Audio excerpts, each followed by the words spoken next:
और जी न्यूज़ पर ये बड़ी खबर हम आपको लगातार दिखा रहे हैं कि रूस यूक्रेन युद्ध पर प्रधानमंत्री ने हाई लेवल मीटिंग बुलाई हुई है। उसी की तस्वीरें हम आपको लगातार दिखा रहे हैं। हमारे सोर्सेस कह रहे हैं हरदीप सिंह पुरी, ज्योतिरादित्य सिंधिया, जनरल वीके सिंह और किरण रिजिजू यूक्रेन के पड़ोसी देश जा सकते हैं। क्यों जा सकते हैं? इसलिए जा सकते हैं कि बड़ी संख्या में भारतीय जो फंसे हुए हैं यूक्रेन में, उन्हें सेफली इवैक्यूएट किया जाए। भारत सरकार बार बार इस बात को दोहराती रही है कि वो कमिटेड है भारतीयों को वापस लाने के लिए। मेरे सहयोगी रविंद्र कुमार और डिटेल्स के साथ। रविंद्र, क्या माना जाए, क्या इसे पुख्ता तौर पर कहा जा सकता है कि 4 केंद्रीय मंत्री यूक्रेन के पड़ोसी देश जाएंगे ये इंश्योर करने के लिए कि भारतीयों की सुरक्षित वापसी हो सके?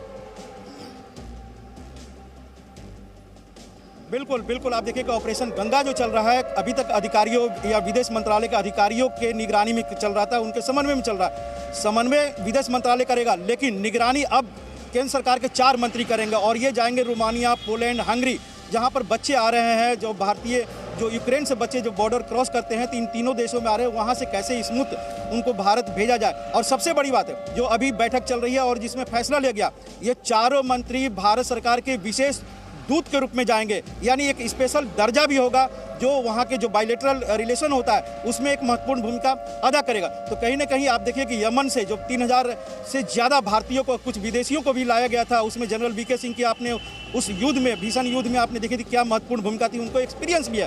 तो कहीं ना कहीं जनरल वीके सिंह जो इस बैठक में मौजूद थे उनको भेजा जा रहा है, किरण रिजिजू को भेजा जा रहा है, हरदीप सिंह पुरी को और ज्योतिरादित्य सिंधिया को। और जाहिर तौर पर भारत सरकार या प्रधानमंत्री नरेंद्र मोदी ये मान के चल रहे हैं कि अधिकारी केवल कोऑर्डिनेट करें, लेकिन निगरानी उनकी सरकार के मंत्री करें। जहां भी समस्या हो वो सीधे फैसला करें। आपको याद होगा कि जब कंधार हुआ था उसमें जसवंत सिंह को भेजा गया था। कोई भी अगर कहां, कौन सी कंट्री जाने वाले हैं, कौन से देश जाएंगे? चारों मंत्री एक ही देश जाएंगे, अलग अलग देशों में जाएंगे? क्या है स्ट्रेटेजी? देखिए अभी इसके बारे में थोड़ी देर बाद जानकारी मिलेगी, लेकिन जो जैसा कि हमने कहा कि रोमानिया हो गया, हंगरी हो गया और पोलैंड, ये 3 ऐसे कंट्री हैं जो यूक्रेन से पड़ोसी देश, जहां से हमारे भारतीय जो वापसी हो रही है, कहीं ना कहीं कोऑर्डिनेट अभी इन तीनों देशों के जरिए हो रहा है, उन तीनों देशों के बॉर्डर के जरिए हो रहा है। इसलिए मान के चला जा सकता है कि हर कंट्री पर जो तीनों देश हैं वहाँ पर एक मंत्री जाएंगे।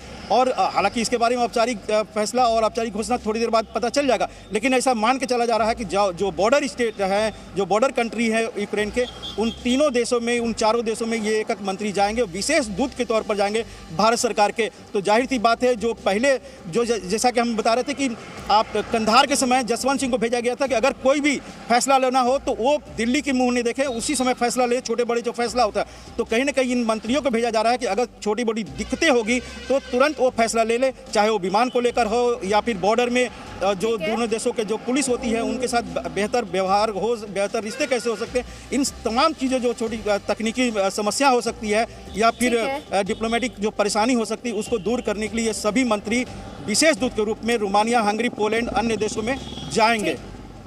बहुत बहुत शुक्रिया रविंद्र कुमार इस बड़ी खबर के लिए। तो मेरे सहयोगी रविंद्र कुमार को आप सुन रहे थे, उनके सोर्सेस बता रहे हैं 4 केंद्रीय मंत्री हैं जो जाएंगे यूक्रेन के पड़ोसी देश, ये सुनिश्चित करने के लिए कि भारतीयों को सुरक्षित वापस लाया जा सके। ऑपरेशन गंगा भारत सरकार पहले से ही चला रही है और अब और इसमें तेजी लाने के लिए मंत्रियों को भेजा जा रहा है, केंद्रीय मंत्रियों को भेजा जा रहा है। Presenting B News app available on Google Play and App Store. Download it now.